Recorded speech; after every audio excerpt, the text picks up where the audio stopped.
Hello বন্ধুরা, দেখেছো আজকে একটু শরীরটা খুব খারাপ, তো থেকে উঠেছি ম্যালেরিয়া থেকে। তাই ভাবলাম আমি একটু খাবো। এটাও দোকানে বানাই, আমার বলেছিলাম মাছের টক রসা বানাই। আমি সবজি দিয়ে মাছের টক বানাবো। দেখো, আমসি ভিজিয়েছি, আর মাছের মাথা নিয়েছি, লেজাগুলো নিয়েছি, মাছের ডিমের বড়া নিয়েছি। এতে আমি দেবো, দেখো, বেগুন, দেখো কুমড়ো, আলু দিয়ে মাছের টক বানাবো। দেখো তেল দিয়েছি, তোমরা সর্ষে ফোড়নও দিতে পারো, পাঁচ ফোড়নও দিতে পারো। দেখো একটু ফোড়ন দিলাম, টক তো একটু ফোড়ন দিতে হয়, ফোড়নটা দিতে হয়। আর একটু লঙ্কা, জ্বরের মুখ, আমি লঙ্কাটা খেতে পারছি না, তাও কাঁচা লঙ্কা কটা দিয়ে দিলাম। এবার কুমড়ো আলু একসঙ্গে দেবো, তাই না? এটা না, দেখেছো টক রসায় কিন্তু পাঁচ ফোড়নটাও যায়, সর্ষে ফোড়নটা পুড়িয়ে নিতে হয়, তবেই কিন্তু টেস্ট ভালো হয়। এবার কুমড়ো আলু আমি দিয়ে দিলাম,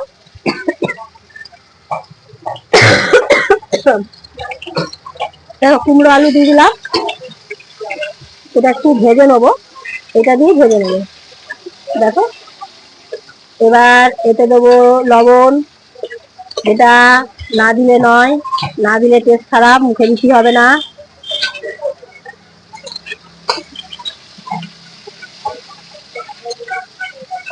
এটা আমার জন্য করছি, যদি কাস্টমার খায় তাদের জন্য করছি, যদি খায় খাবে।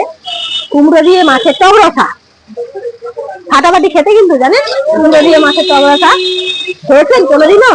খেয়ে দেখবেন কুমড়ো দিয়ে মাছের টক রসা, কুমড়ো দিয়ে, ভেন্ডি দিয়ে, আলু দিয়ে সবজির টক রসা। আমাদের মেদিনীপুরে যারা ভাইরা যদি থাকে দেখতে, কে কোথা থেকে দেখেন তো জানি না, কিন্তু তারা জানবে কুমড়ো দিয়ে মাছের টক রসা। এবার আমি দেবো লবণ,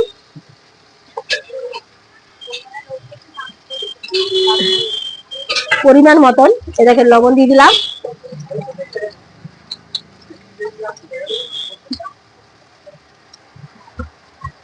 একটু হলুদ দিয়ে দিলাম,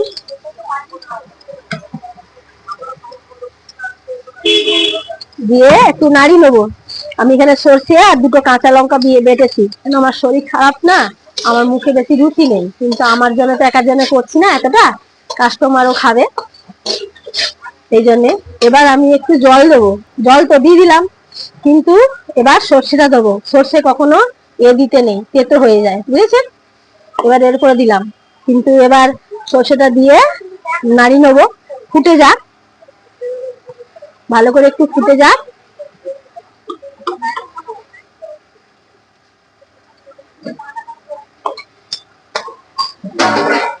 কেননা আমসি দিয়ে দিলে না বন্ধুরা, টক দিয়ে দিলে এই কুমড়ো আলু এগুলো কিন্তু গলবে না, ওই জন্য তার জলে এই যে ভিজিয়ে রেখেছি, দেখেছেন আমসিটা।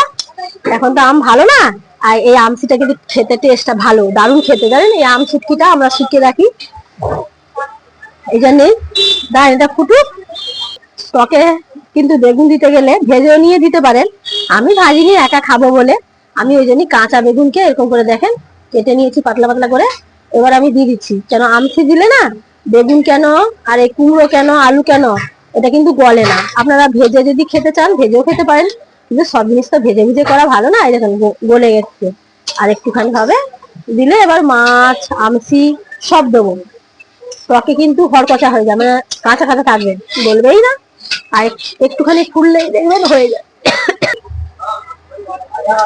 দেখেছেন এটা কিন্তু গলে গেছে, এটা বেগুন দিদি হরকচা হয়ে যায়, দেখেছেন সুন্দর দারুণ গলে গেছে, দেখেছেন? এবার দেবো এই যে মাছ, এই আমসি,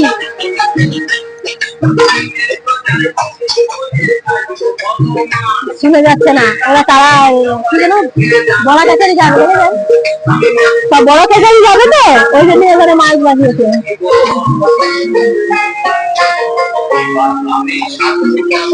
দেখেছেন এটা ফুটিয়ে ফুটিয়ে দারুণ ব্যাপক মাছের টক রসা, ফাটাফাটি একদম, এক থালা ভাত খেতে পারবো। কুমড়ো গলে গেছে, সব গলে গেছে, এবার একটু 5 মিনিট ফুটবে, রেডি। একটু চিনি দেবো, ব্যাস। দেখেছেন বন্ধুরা, আমার কিন্তু টক রসা রেডি। খাবেন? খেতে ইচ্ছে করছে? এই বেগুন সবজি যা লাগবে না, এক থালা ভাত লাগবে আজকে। দেখেন চিনি, একটু চিনি দিতে হয় টকে, অল্প। শরীর খারাপের মুখে তো আমি একটু চিনি দিলাম না। কটা ডিমের বড়া দিয়ে দিলাম, মাছের ডিমের বড়া হেভি খেতে লাগে, মাছের টক। খাবেন? এরকম খাবেন তো চলে আসুন।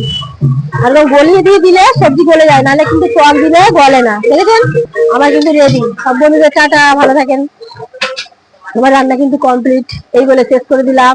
সবাই ভালো থাকেন, সঙ্গে থাকেন, সুস্থ থাকেন। এই দেখেন মাছের টক রসা, মেদিনীপুরের টক রসা রেডি। এবার অফ করে দিলাম।